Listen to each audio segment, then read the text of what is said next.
You think this is healthy, but it might be quietly harming you. You cook on Sunday because you are trying to do everything right. You portion everything into containers, spinach, chicken, rice, and for a moment, you feel proud. No takeout this week, no processed food, just clean, home-cooked meals you prepared yourself. It feels like control. But what if I told you one of those healthy habits could be quietly working against you? And no, it's not what you think it is. There is no pain when this happens. No smell, no taste that tells you something is wrong. The damage builds slowly, silently, over time. And by the time most people find out, it has already been happening for years.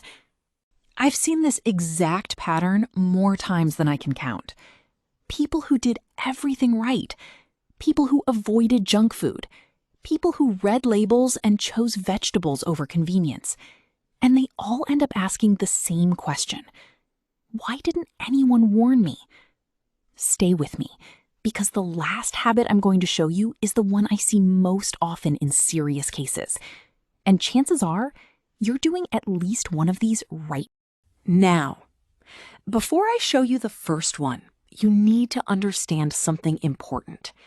Your body does not warn you when these problems begin. There is no early alarm, no clear signal, no moment where everything suddenly feels different. Everything appears normal, while something is quietly changing beneath the surface. And this is not rare. Health data shows that a portion of long-term illness is influenced by daily habits, not dramatic mistakes, but small, repeated decisions made in ordinary kitchens. That's what makes this so dangerous. It's not one big event, it's repetition.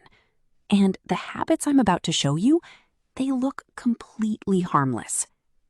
Let's start with the first one, and this one is probably all in your fridge. Spinach. You cook a large batch, you portion it, you store it, and the next day, you reheat it. Completely normal, right? This is exactly where things start to go wrong. Spinach is one of the healthiest foods you can eat until it's cooked, stored, and reheated. Because once that happens, it can begin forming compounds your body doesn't handle well. And almost nobody talks about this part. You won't taste the difference. You won't smell it. You won't feel anything at all. But internally, something has changed. Think of it like this. The spinach starts as something clean and beneficial. But when it goes through repeated heat, its internal chemistry shifts into something less friendly, something your body has to work harder to process. And here's the mistake most people make. They assume reheating just makes food warm again. It doesn't. It changes it. The fix is simpler than you think. Don't reheat cooked spinach. Eat it fresh, or cook only what you need in that moment. One small change, completely different outcome. Be honest, how many times did you reheat spinach this week? 0, 1, or more than 3? Most people don't realize how often they do it until they stop and count. But spinach is not the one that surprises people the most, because the next one, almost everyone doing clean eating gets wrong. Chicken. And this is where things get more serious. You cook chicken in bulk, you portion it, you store it, and you reheat it throughout the week. It feels efficient. It feels healthy. But repeated heat changes protein in ways most people don't think about. So no, you're not just warming it up. You're changing it. When chicken is exposed to heat again and again, its structure breaks down and reforms differently. Over time, that matters more than people realize, because your body is designed to recognize and process certain structures easily. When those structures change repeatedly, the process becomes less efficient, more stressful, and over long periods, that adds up. Now, here's what you should do instead. If you reheat chicken, do it only once. Make sure it's fully heated, not just warm on the outside, and avoid reheating the same portion repeatedly. Simple adjustment, big difference. And there's one more layer most people overlook: processed deli meats. These already contain additives before you even heat them. Reheating them just compounds the problem. So if there's one easy upgrade you can make, choose fresh over processed whenever possible. Now, the next one looks completely harmless, and this is where people get caught off guard. Plain, simple, safe. Or at least, that's what it looks like. You cook it, leave it out, refrigerate it, and reheat it over several days. It looks exactly the same every time you open the container. But here's what's actually happening behind the scenes. Rice can carry bacteria that survive cooking. And as it sits, especially if it's not cooled properly, those bacteria can produce toxins. And this is the part most people never hear. Reheating does not remove those toxins. So even if the rice is hot, the risk may already be there. No smell, no visible sign, nothing that tells you to stop. That's what makes it dangerous, because you trust what you see, and what you see looks completely fine. How many days do you usually keep rice in your fridge? Be honest. Here's the fix. Cool it quickly, refrigerate it within an hour, eat it within 24 hours, and reheat it only once. One pot, one simple rule. A completely different outcome. Now, think about this. You take food out of your fridge. You put it in the microwave. You wait for the beep, and you eat. It feels hot, so you assume it's safe.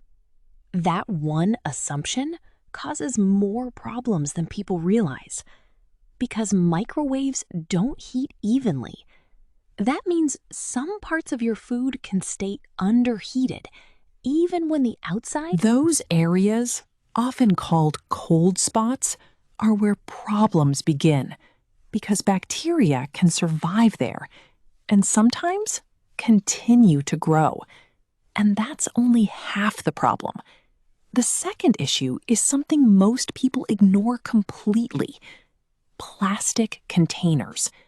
When certain plastics are heated, they can release small amounts of chemicals into your food. You won't see it, you won't taste it, but over time, repeated exposure adds up. So here's what to change today. Use glass containers whenever possible. Stir your food halfway through heating, and make sure it's fully hot, not just warm on the outside. Better yet, use a stove or oven when you can, because the tool you trust the most might be the one asking the most attention. Now, the final habit. And if you only change one thing from this video, make it this: reusing cooking oil. You fry something, and instead of throwing the oil away, you keep it. It looks fine, smells fine, feels wasteful to throw it out. But this is where two problems happen at once. First, when oil is reheated, it begins to break down. And when it breaks down, it forms compounds that your body has to work harder to deal with. Second, that breakdown process creates internal stress that builds over time. And this is the pattern I see most often.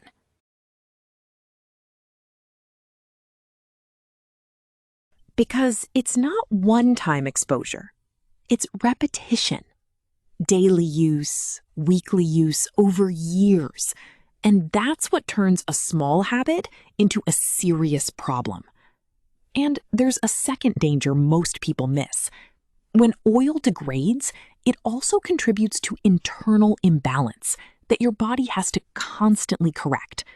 Not once, not twice, but every time you use it again. This one is non-negotiable. Never reuse cooking oil. Once it's been heated and cooled, discard it. And always use the right oil for the right temperature. One decision, massive long-term impact. Now, here's the part most people need to hear. If you've been doing these things for years, it's not too late. Your body is constantly repairing itself. Every day, every hour. The moment you start making better choices, that process begins to shift. This is not about fear. This is about control. And more importantly, awareness. Because once you know, you can change it. So here are the 5 changes you can start today. Don't reheat spinach. Reheat chicken only once. Store rice properly and eat it quickly.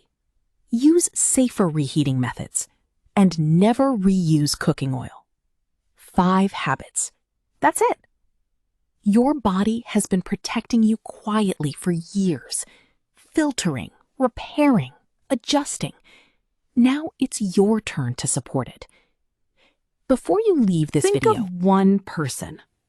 Someone close to you. Someone who meal preps every week. Someone who has never heard this. Send them this video right now. Because sometimes that one action matters more than you think. If you found this helpful, subscribe. Because what we talk about here isn't just information. It's prevention. Dr. Wellness, your partner in healthy aging. Take care of your body and stay healthy. And I'll see you in the next one.